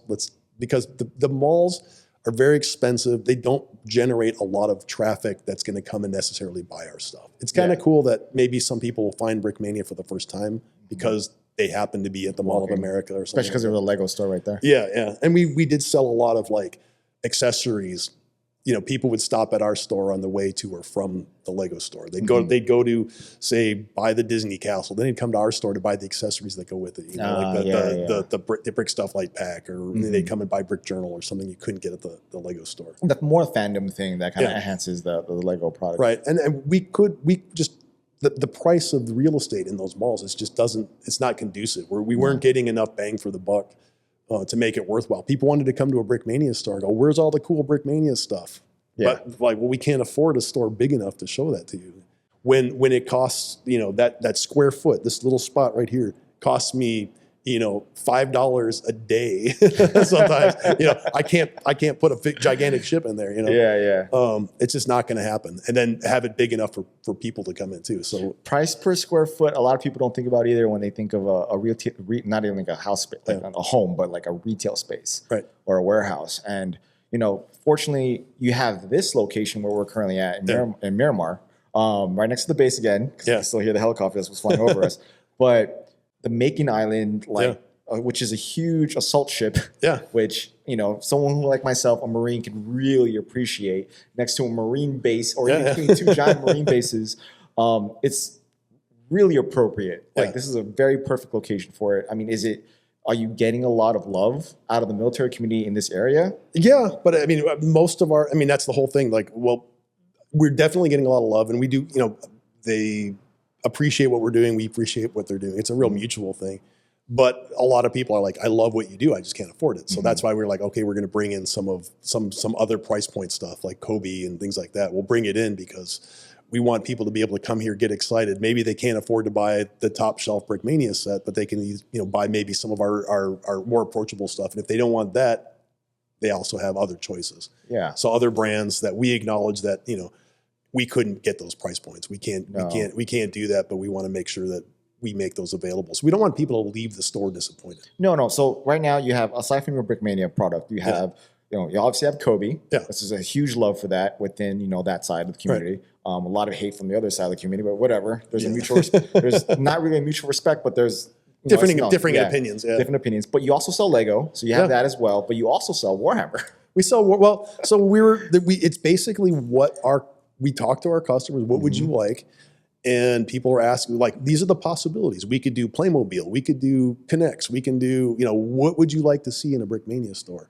And it was building toys wasn't up there. They want to see Mega Blocks too. We just, it's Pokemon. Yeah. So we have some. It's not like we can just go to Mega Blocks and say, hey, we want to become a retailer. We're tons of it. Yeah, we're competing. we're so small. The margins aren't really worth it.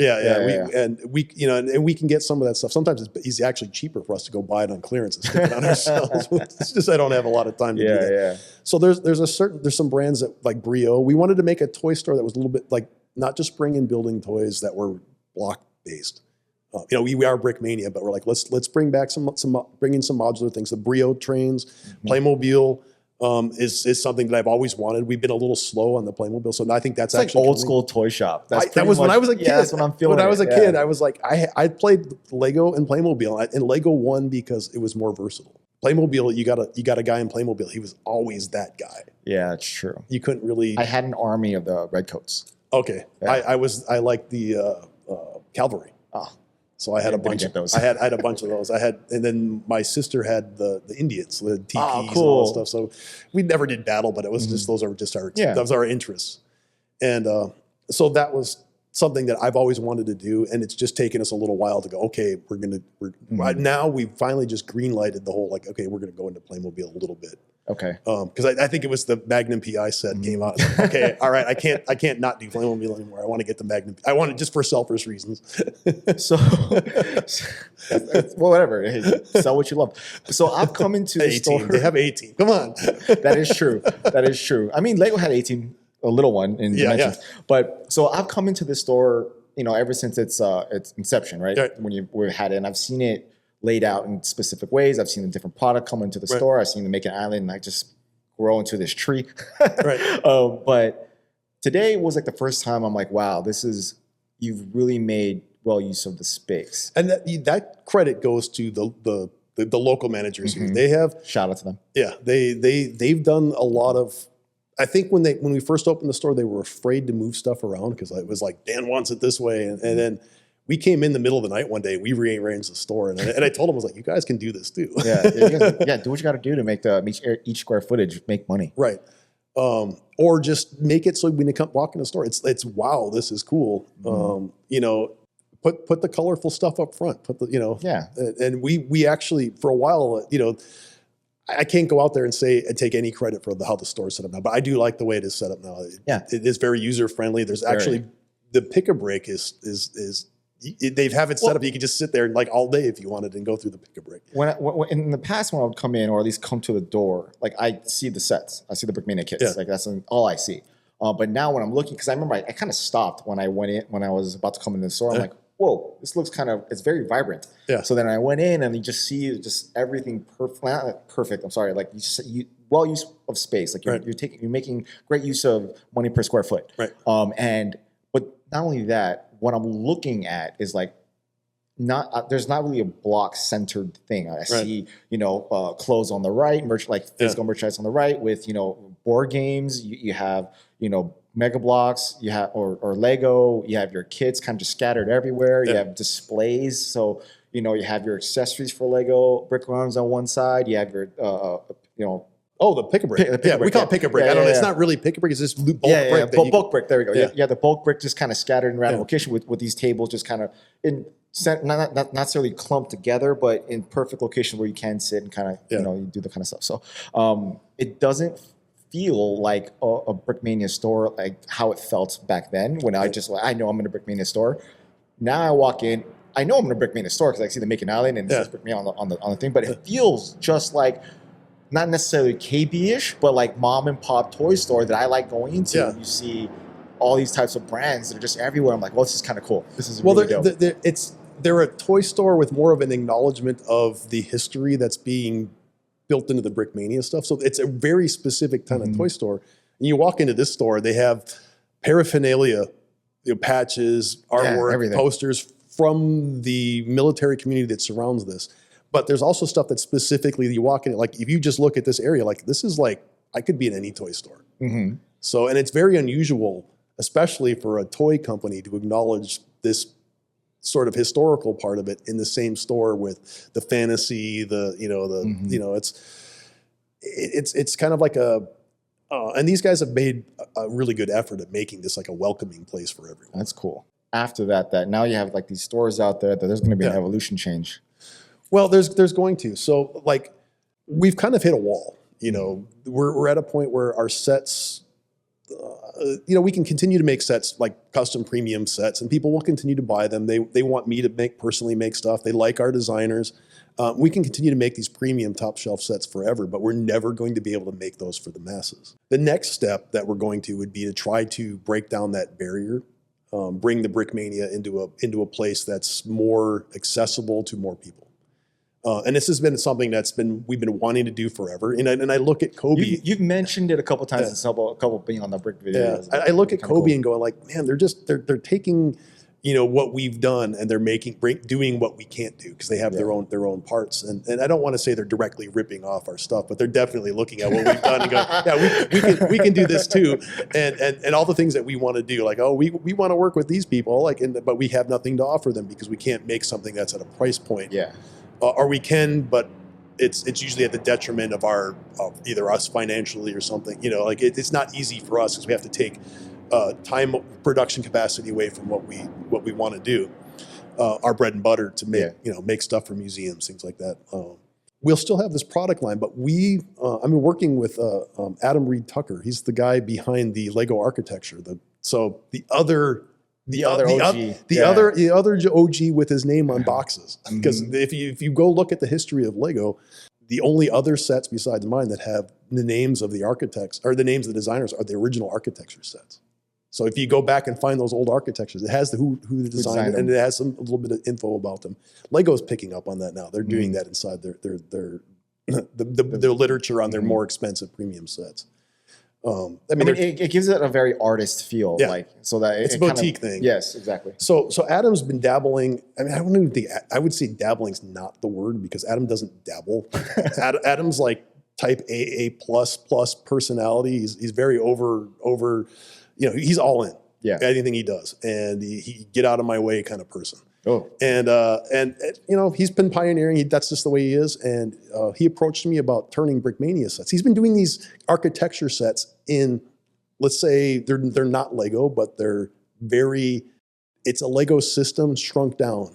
It's not compatible with the Lego brick. It's not compatible, not now.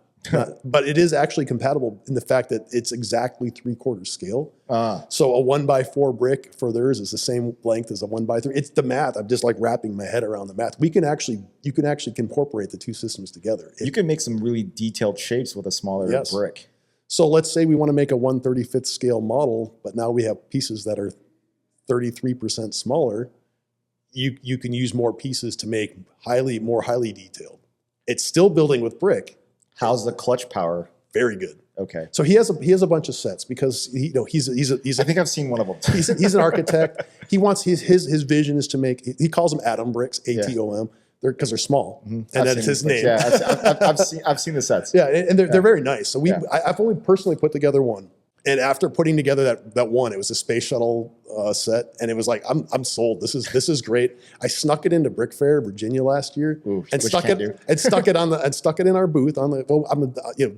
We get a little bit more leeway because we were a sponsor. Maybe that's but you why also have a store right next door, so you can just put it right there. there. We had them in our store. So I had this on here, and people were like, "Where did you get that? That is so cool." And I was like, "Yeah, it's really cool. We have them next door." I actually stopped in Chicago on the way to Brick Fair and picked up some. He gave me a sample. Yeah. And showed me what they were, but I up until that point I didn't have an actual set. So we opened the box, put it together, and we're totally like, this is awesome. And Adam was like, I would love to make your sets with these bricks. And that's gonna drop the costs. Oh, right, but it definitely. So this space shuttle set that we built, I think I don't know the stats, but it was really approachable in price. It's like a 30, 40, maybe at top end $50 for this set. And if you're, it's like 600 pieces. So with the same set using Lego bricks in a Brickmania price point, what was that? What would that be? It would have been like 600. So 600 versus like 50 Well, a bucks. 600 piece set, it would be at least if there's no printing in it, like a $300 set or something. Yeah, so 300. So like it's 10%. Versus, yeah. Oh my God. Yeah. So imagine I want a Brickmania Blackhawk. Of course, these don't have minifigures. The set, if I was just to literally take a Brickmania Blackhawk, shrink it down and build it with these bricks. So that's a $600 set. Take away the minifigs and all that stuff. It's still like a $400 set. But you can still build that 1/35th scale and add minifigures. You certainly could. Yeah. But we could also make the same set for like $40. Yeah. Basically. Sure. So like now. What scale would that be? 148. All those, there's like the 145 scale. So it's like, I think the math works out to like 147.2 or 1 to 147. Yeah. 1 to 47.2. So it's basically 1 to 48 scale. There we go. 8 O scale. So your 8 wide trains. Yeah. You can put these tanks. Yeah. And the only reason why I know the O scale is because of the trains. Yeah. So it would just, or 148 scale. So in model airplanes, it's 72nd, 48, 35. Those are the three main. Then 16 for like, and then 1 to 6 scale for like the big Barbie dolls, G.I. Joe. Yeah. So it would be slightly smaller, which right now a lot of our customers I like to buy the set, but I have nowhere to put it. That's me. Yeah. That is me. That is one of the reasons why I haven't been purchasing a lot of sets is I don't know where to put it. You have to go, how much different is it from something I already have in my collection? Mm-hmm. And is it different enough to warrant the limited shelf space that's left? The minifigures almost do it. Yeah. The minifigures almost always do it. I'm like, this is good enough for me to drop. Well, and that's one thing. We want to put unique figures and everything. We can't. It's just there's just not enough capacity. It makes sense, but yeah, I'm one of those people because I used to buy Brickmania a lot. I still do. I pretty much just buy minifigures all the time, and I just have this giant collection of minifigures just sit there, and I love the figs.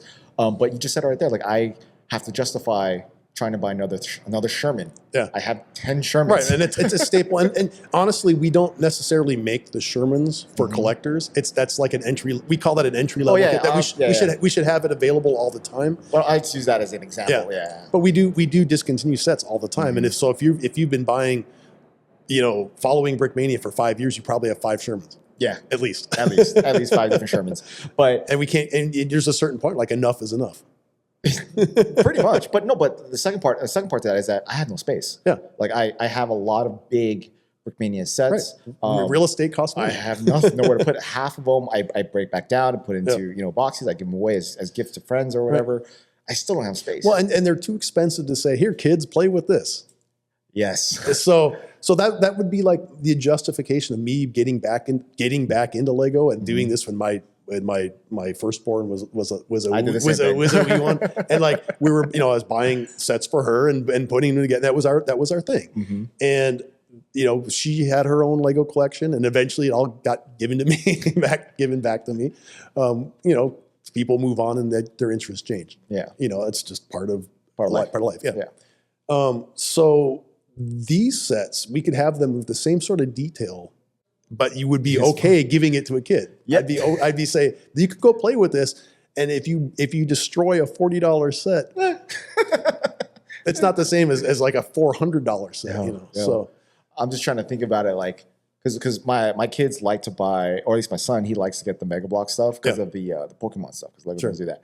So I'm always like very meticulous. I'm like, keep it here, because I don't want these pieces to get in our stuff. Yeah, they don't want to get mixed up. Yeah, they get mixed. But at least the bricks that you're talking about, they're very distinguishable between that and the Lego. Right, they are, and part of what I don't think there's been a public announcement, because Adam's a really private guy. Oh, should you be saying it here? No, I think it's fine. I Okay. think it's coming. All right. So I time think frame wise, like when you see it, it's in production now. We're starting now. So we have licenses. This is another expense. but we're taking some of these licenses that we have they're scalable. Mm-hmm. We have to pay a fee for each one we sell. Let's just put it that way. It scales to sales. So we can say, I can take this thing, we make 50 Brickmania sets and we pay you X number of royalties, whatever the agreement is. But let's say we make 1,000 of these other sets. They just get this, it's a percentage based. And they're happy to say, yeah, sure. Why not make 10,000? It's like nothing to them. It's like a cost. They charge the government. I don't even want to say that. Don't even say it. Yeah. Don't even say it. Because it's true and it's not true. But I don't want to piss anybody off or make any generalizations. We have official licenses, and that opens the doors. So there's certain places that we want to sell stuff, and they're very conscious. Like, you can't sell stuff here. We don't want to be caught selling a bootleg of anything. We want to be on the up and up. So we have relationships with like Lockheed Martin, Sikorsky, Northrop Grumman, and we have the opportunity to work with other companies that we haven't yet. It's just like we haven't presented them with the opportunity, or it hasn't been presented to us to go, hey, we can make blah blah blah. It's just because we're not on the scale. We can't offer them enough. But open the door to mass production, or the mass production opens the doors to some of these other licenses. Because now I can make more, because they want a lot to sell too, right? And they want them to sell in their gift shops. They want to sell to their employees, or they want give it to their employees. Or that's a different thing. Sometimes we do a license for a company. We make something and they go, hey, can we buy X number of those? And you're like, no. Oh, we do. Well, actually, if say Lockheed Martin, not that this has happened, I'm just throwing out, hey, we want to buy a bunch of F-35s for our gifts for employees. We will stop our production and say yes, because we want to make that relationship. we will make. I mean, we're going to give them a discount, or It's Lockheed Martin. No, I mean, well, the thing is that's called relationship building. You do that in any business, but I would love to have every employee of Lockheed Martin with the Brickmania set. That'd be kind of cool. and this is all hypothetical. They could afford it. It's not like let's say there's a company that we've worked with some companies, and divisions have said, hey, we want to buy this for everybody from our division for their holiday gift, and we've done it. That's cool. So we made special batches, and because it's for the company, we don't have to pay a royalty for it. It's the other way around. They actually just buy them from us. Yeah. So they don't count. But that's an exception. We don't do that all the time. And it's not really our market. We're not a business to business. But this new thing, we would be able to say instead of us making 50 at a time, we would do all the design work, all of the instructions work, all the packaging. The packaging that we're talking about, I don't know if you've ever seen any of the Atom Brick sets. It's immaculate. The packaging is immaculate. I saw someone with it in Chicago last year. Yeah, someone gave it to a friend. And if you open the booklets, hardcover book, it's very nice. It's top shelf. So the new sets will be like that. So it's the company who's doing the packaging is also the company that makes all the Apple packaging. So that's where the caliber, the caliber of what you're looking at. So if you're hypothetically able to explode with using this, I'm just thinking it's a separate, but I'm thinking Tesla mindset, where he's selling so many of the Model Cs that he could build a rocket ship. Right. So, and it was going through stages, right? Like Elon Musk was selling the Roadster first, and just started going down the price points because he could afford to be able to do that. But obviously that funds scaling up is part of it. So make everything else more affordable, you need to sell a lot of something like this. But so this would give you the opportunity, not for people who want to buy the highest price point to get it a little bit cheaper. Is that an option? I'm not sure. I don't know how that would scale, other than there would be more revenue coming in to help offset those costs. So Yes. we won't need to buy another warehouse to do this. That's what I'm saying. Yeah. Like you'll be getting more revenue to be able to reinvest, kind of make things more obtainable. Our existing designers will be able to make the switch. I've been investing heavily in my time researching, because it's a different system. It's not the parts aren't exactly, because there's patents in there. They can't just exactly copy the Lego. So I have to actually make we have to remake all of our software to use this new system. So I've spent a good amount of time inventing new pieces, inventing new libraries for our parts libraries, things like that. And it's still a long way to go. We're still in the infancy of all this. So it's crazy. But like say maybe this year we can release a half dozen of these sets, and maybe next year we release 12, and the next year release 24. As the expertise and the techniques become secondhand, or second nature, I guess. I never thought it would go. I mean, I did suspect that it would inevitably go this way, but it's cool to actually see it in fruition. Right. I mean, the only other way it could go is if maybe we teamed up with another existing company. Yeah. And this is basically what we're doing. I mean, these bricks existed. Now we're just going to take them, the quality, and then we will add our own elements. It's cool because it's not like widely known. Yeah. You know what I mean? It's known, but not widely known. And like, it's, created by another huge name within the Lego history community. And then, teaming together, creating something totally different. Well, it's the next level. I think it's been hard for me to wrap around, because I'm such a traditional Lego person, and I'm going to be incorporating something else. Well, what happens if we start, we make a model that's the same scale as what we already do, but use a brick that's smaller, we can make it more detailed. And because of that whole thing where it's 3/4 scale, it does actually scale with the brick. We could actually put minifigs inside of it. It would be no problem whatsoever. Well, yeah. And they would fit. And then imagine if there's because it's all about measuring. There's certain points that there's compatibility between the two. So you'd be able to actually build with both systems simultaneously. I just, I'm thinking about it like, now I need to get a whole new set of tackle boxes. I have to get a new collection, because the ability to buy these bricks in bulk is going to happen too.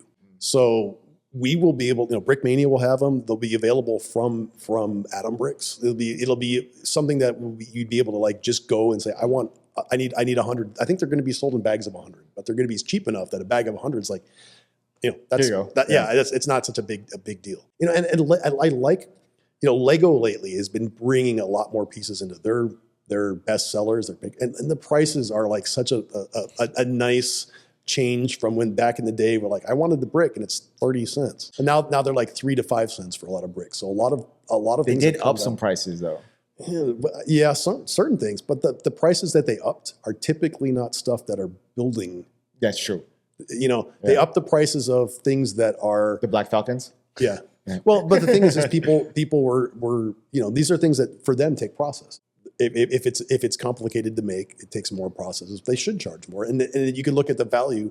They obviously own Bricklink now. They can see what things are selling. I mean, I bought 2,000 of them. Yeah. So, and I've been buying a lot of figures too. We're actually going to. I have a renewed interest. So I've been buying figures. I've been buying from Lego, and we buy them to buff. Yeah. Figure. And people are like, "Can I just buy the figure?" Like, what do you mean you're taking the artwork off them? Well, you have to print. Yeah, we do. And that's what we, the only way that we can guarantee, there's been so many issues with counterfeit, people selling counterfeit Lego heads, torsos, legs. I'm hearing that. And there's maybe some people that have been turning a blind eye to like, yeah, it's an offer too good. I couldn't pass it up. So there's been a lot of counterfeit parts being passed off as Lego. So we've switched to buying only from Lego now. Like Lego.com? Yeah, for our minifig parts, because we can guarantee they at one point they weren't letting us buy from them. They were like, kind of like, we don't want resellers. But now they've I don't know what the change is, if there's an attitude change, or maybe I shouldn't open my mouth and say anything. But well, no, I mean I think within the past, and at least with my own channel, right, with focusing on my Black Falcon Army, I really like made it like loud enough that you should be buying, because everyone's like, that's always the question, where do you get all this? I'm like, oh, online pick a brick, or pick a bill, whatever they decide to call it at the time of when I say it. And then well, it depends where it used to be. It depends where it came from, which factory. But now, like, if you can literally like bestsellers, it's loaded with stuff, and it's stuff that you would use all the time. And the only thing that Lego put the backpack for the white spaceman on the classic black helmet's on there right now. Oh, I know, it's good. I just bought it because I got called out for using the old space or the newer space helmet on a spaceman, whatever. Oh, you used the motorcycle helmet? Well, it was the one that came on the vintage Toys R Us pack. Oh, okay. So I did like a little short or reel with all the color spaceman, but I used the vintage one from that. I mean, it came. That's how Lego gave it to us, like that black spaceman. I didn't use the classic helmet, but now you can buy the classic helmet in orange and black. Yeah, I saw. Yeah. I've been for nostalgia reasons, because we have a pick, tons of figures. We have. Oh, I know. I saw it. We do the pick, build a figure and stuff. And if I can buy new Lego from new parts from Lego and sell them in our stores at a reasonable price, why not? Yeah, why not? You can build. You can sell whole armies. Yeah, and it's you can walk into the store and walk out happy. Very. And Lego is like, it's just the same price. You could go buy it directly from Lego. So, I mean, so maybe like I said, I shouldn't open. No. I mean, it's just giving them more revenue. I don't want Lego to like come slamming down on the community. No, because like I said, I've been making it really well known that you can, like, I bought this army, because that's one of the big things now on my channel is this army building Lego minifigures, and I have 1,000 skeletons, I have 2,000 Falcons. It's great that they're not gatekeeping like they used to. I remember they did up the prices on those figs though. Well, then why shouldn't they? Why shouldn't? Yeah. So they upped the prices on the figures, but I think a lot of the building brick, I think they've realized how much people would buy because of their lug bulk program. So lug bulk, that's available only to a select tiny group of people that jump through like a lot of hoops to have this privilege to buy into the Lego system. I'm not part of it, so I'm not worried. I'm never going to be kicked out of it because I'm not part of it. I feel like they're going to take that away from them. Well, I think they might, and I think because they realize that they could just take the same thing. That now they know what the best sellers are. They'll just make it available to everyone. And why not? Why should the deals only be available to a certain elite cadre when there's clearly home builders out there that would love to have? Sorry, Lugs. Yeah. Well, I'm not sorry. I think Lego as a hobby should be available to everybody. And why should just the elite people be rewarded when there's individuals out there that are doing great things? They're doing great things to promote the company. Exactly. I know why Lego will never team up with Brickmania. It's openly. It's a core thing that they have as part of their business. And no military, no modern military, and they don't really necessarily want to promote third-party businesses. They would promote partnerships that would augment their sales. Why would they bother like trying to build ours up? I mean, I totally get it. But they acknowledge you exist. Yeah, they don't come down on this. Yeah, so they're not. That's a thing. Like whenever because I had a discussion with like a smaller custom minifigure company, and the thing is like they're always like looking to see what would happen to you or Joe. Yeah, and just like if nothing happens to them. When they do something that looks eerily similar to what Lego can do, nothing happens. Okay, we can go. But the moment the door comes knocking down, and we're like, oh. Well, the only thing that Lego's really been particular about is their trademarks, and they don't want their trademarks to be used and abused. So we don't say these are Lego sets; these are Brickmania building sets. Yeah. And we do say in the fine print, this is built with genuine, because people will ask. They'll make an assumption that it's fake Lego. Like, no, it's actual real Lego.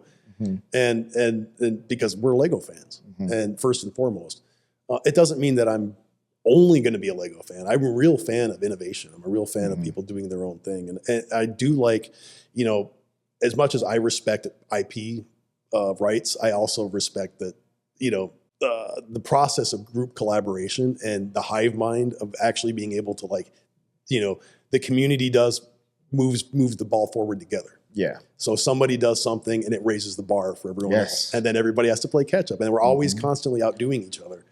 So Brickmania is on that cutting edge, but there's always going to be somebody that comes up with something a little bit different, a little bit better than what we've done.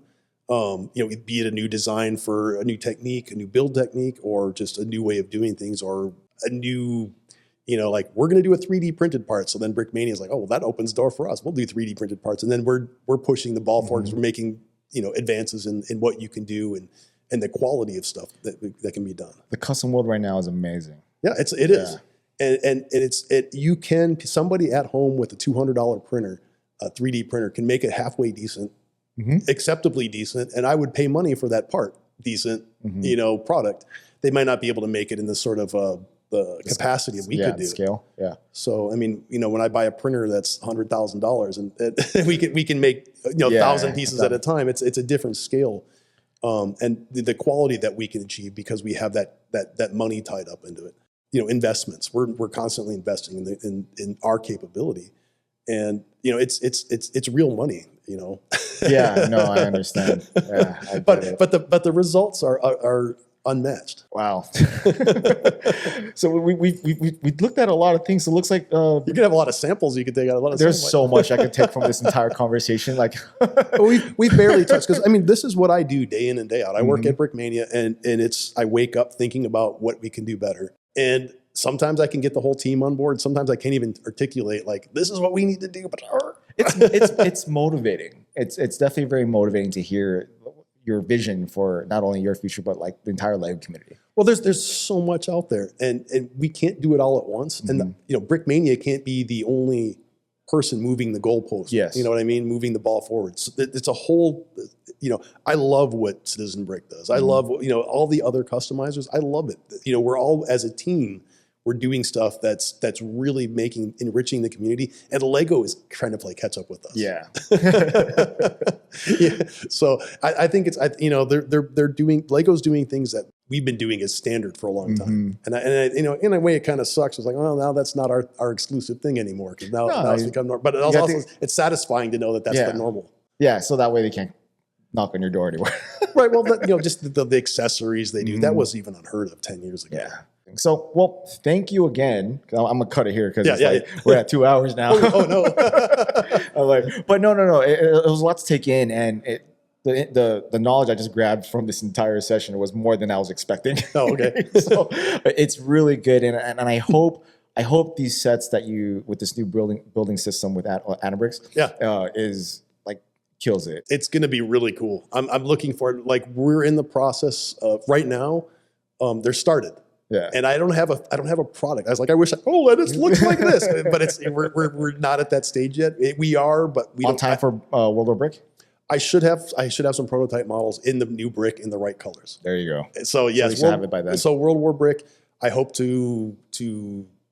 I don't even think I hope. I think I know we're going to have our prototype, something. And I'll have a better idea of what price points would be like, what kind of like things, how many we can expect to do, like some more capabilities. So we're still working through the process. Okay, so I have to have this episode done before then. Whenever you want. You could have it released after. Here's what they've been talking about. Yeah. I'm actually really excited for you for what comes up for your entire company, and now the entire general custom world, because I was not even thinking about the rest of the custom world until the afterthought of this conversation. So we're all moving forward together, and sometimes we butt heads, but even that butting head, the different companies and the different the frustrations that it is, like, you're copying me, but like we're inspired by it. Yeah, inspired by it. That's how we say it. So I really think we're at good times ahead. It looks that way. So is there any final words? Anything you want to plug or say? I know Actually, I'd just like to thank you, Shai, for like being another voice in the community. And there's not enough people that are involved in the AFOL, and especially the customizing part of people like really digging into that. And I really appreciate that. Oh, thank you. I appreciate that. There's a collector scene out there that really is, I collect the Star Wars sets, and it's all really evolved around Lego and what the company's doing, but there's very few people that are really super diving deep into the custom area, and I think that's it's commendable, and I appreciate it. Oh, dude! You just made me tear right there. All right, man. Well, then we'll just call it. We'll call it here. Thank you again. Thank you. Peace. Thank you. You can get this Scoop and go pop apart and give a great review. You want a heart to heart for sitting on the stoop. We're not concerned with the views of the Lego group, because we're the misfit bricks. This is what we do.